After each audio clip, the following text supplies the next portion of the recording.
আমি কথাই ছিলাম যে কোনো জনপ্রতিনিধি নিজে নিজে चाहले चोरी करते पारे ना,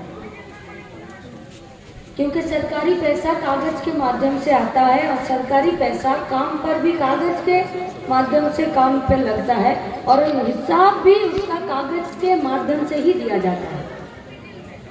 তাই কাগজ ঠিক রাখতে হবে, তার জন্য তো অফিস, তার জন্য তো সরকারি চাকরি, তার জন্য তো ওদের সহির দাম, তার জন্য তো ওদের বেতন। তাই লুটটা হয়েছে সবাই মিলে। আচ্ছা, সরকারি কর্মচারীরা কেন এই লুটের সঙ্গে সাই দিল কেন? क्योंकि पूरा भारतवर्ष में और पश्चिम बंगाल में परमानेंट जो भी लोग हैं, नौकरी करता है, उन लोगों का संख्या दिन पर दिन घटता जा रहा है।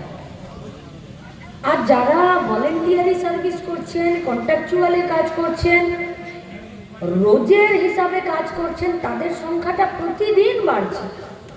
আর তাদের কাছে শর্ত একটাই, হয় আমার সাথে চুরি করো, নইলে চুরিতে মদত দাও, নইলে চুরি দেখেও মাথা নামিয়ে থাকো, আর নইলে তোমার কাছ থেকে তোমাকে লাথিয়ে বের করে দেবো। ওই চারটাতেই তোমাকে থাকতে হবে।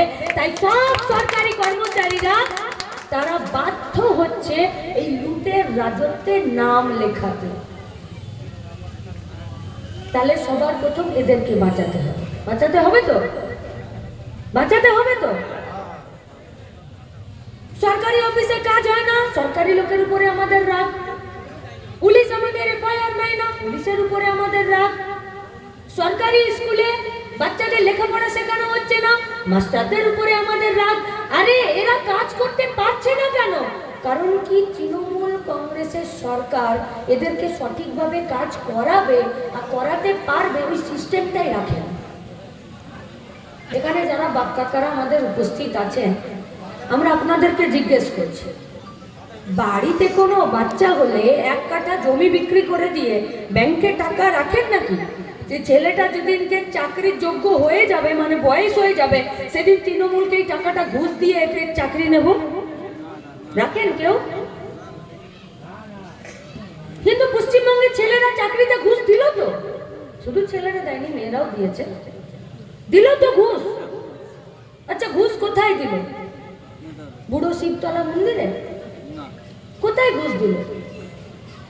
মাচাতে, মাজারের বাইরে, মসজিদে, কলতলায়? না তো। ঘুষ কোথায় দিল? ঘুষ একটা শক্তপোক্ত ঠিকানায় ঘুষ দিল, যেখানে যারা ঘুষ নিল তারা আমাদেরকে ভরসা পাওয়ালো যে যদি আমার হাতে ঘুষটা দাও তাহলে তোমার এই সরকারি কাজটা বা সরকারি চাকরিটা বা আবাস যোজনার ঘরটা আমি পাইয়ে দিতে পারি।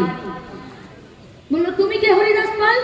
বললো আমি দিদির ভাইপো, আমি পিসির ভাইপো, আমি পিসির কাছের লোক, আমি দুষ্টু দামাল ছেলে, এই দেখো আমার এর সঙ্গে ছবি, এই দেখো এই নেতার সাথে আমার ছবি। ঘুষ তুমি নিলে, টেবিল খুললে, পশ্চিমবঙ্গের বেকার ছেলেমেয়েরা একটা জব কার্ডের কার্ড, একটা আবাস যোজনা, একটা চাকরি, একটা পায়খানা বাথরুমের জন্য ঘুষ দিল। তুমি যদি ঘুষ না নিতে তাহলে পশ্চিমবঙ্গের সাধারণ মানুষ ঘুষ দিত না। তাহলে ঘুষের বাজার তুমি তৈরি করেছো। অন্যায় করলে তুমি, শাস্তি পাচ্ছে গোটা রাজ্যের বেকার ছাত্র যুবরা। পাপ করেছো তুমি, সেই পাপের ফল ভোগ করছে আমাদের বাড়ির বাচ্চা ছেলে মেয়েগুলো। কারণে ফেল করা মাস্টার তোমার জন্য আমাদের স্কুলগুলোতে চেয়ার আলো করে বসে আছে, আর এই ফেল করা মাস্টারের কাছে আমার বাড়ির ছেলে মেয়েকে 2 পাতা ইংরেজি বাংলা শিখতে যেতে হচ্ছে।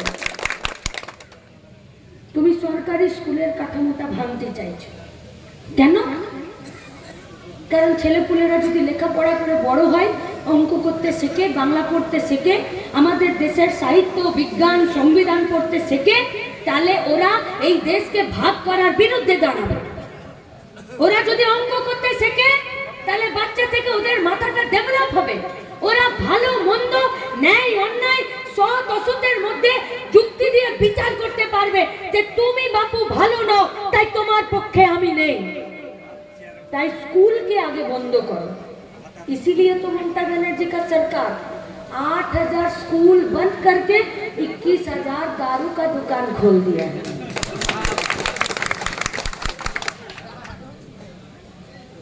যে টলতে টলতে তুমি পায়ে পায়ে রাত্রিবেলা বাড়ি ফেরো,